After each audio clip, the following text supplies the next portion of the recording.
don't sit down with him during the period of storyboards. Does he storyboard? Oh, yes, he still does. So he storyboards? Now he tends to write on the right side of the script, the little image that he wants. No, he designs all the camera work, always has, and I'm not needed usually in the writing or any designing of the film. So I come on when it starts shooting, with the exception of Kundun, really. So and when you come on when it starts shooting, do you come to him? I mean, because I've seen this experience on films that I've made where with any director where the editor is sending messages to them saying, well, we could use this angle. I rarely have to do that with him because he thinks things. He's a great editor. So he thinks like an editor when he conceives of the movie. He usually has an editing style in mind. Also, when he writes or co-writes the movie, and when he shoots it, he's thinking like an editor. There are occasions where I do ask for things. For example, in the drowning sequence where Garupe, played by Adam Driver, drowns in silence, it was a very difficult shoot, very cold, and Adam was getting, hypothermia.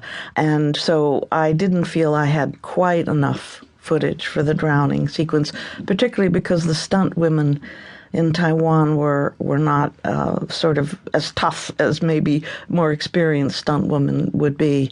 And to be shoved down under the water constantly was difficult for them.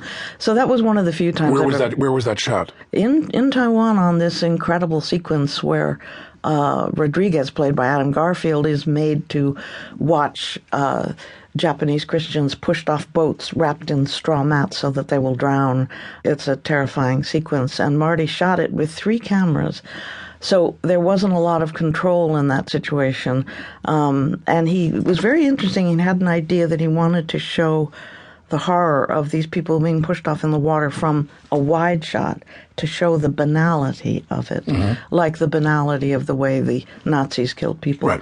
So it was a very complicated shoot. He was trying to get those wide shots, close-ups on Adam Garfield and cover Garupe and the Japanese Christians, and it was all happening simultaneously. It was chaos. But so I was eventually able, we never did get any additional footage, but I was able to sort of make it work, I think. So never a thought of going into a tank or doing anything with the set? There was some thought of that, but then we decided not to. So, But that's one of the few times. There are occasions when I ask for something, but he's such a great editor. He knows what he needs. And my husband, Michael Powell, once said to him, "You don't need to do master shots. Cut into the center of the scene. Don't do master shots." Marty only does them now as rehearsal, really. So, not that he doesn't love wide shots. He keeps saying, today, with all the fast cutting that's going on, whatever happened to the shot? Right. The shot that Stanley Kubrick would come up with. Like Woody. Yeah. A lot of wide shots. 5 minutes you could watch this incredible shot and never be bored. And now, what's happened to it? He says it's just vanished. But I want to get back to, when you're in the editing room, are you cutting a film together and you start hearing music yourself? What's the inner life for you when you're cutting a film? Well, first of all, the most important time for me is when he looks at dailies. Now, when he's looking at dailies, I look at the footage first.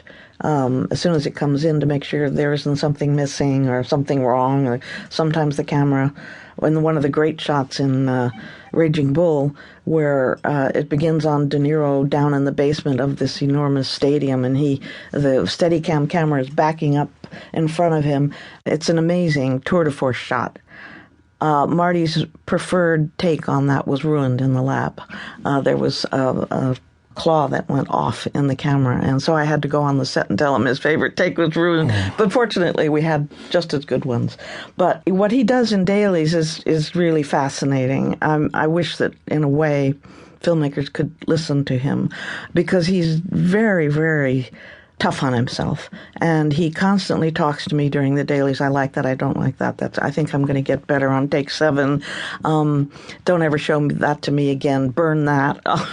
And I'm also telling him what I think. First of all, he wants me to be a cold eye. He wants me not to have been on the set and see how they did something, or hear from him what he's going to do. He wants me to look at it cold and tell him if it works. So that is part of my job. So I tell him what I think, he tells me what he thinks, and from those incredibly rich reactions of him, I then begin to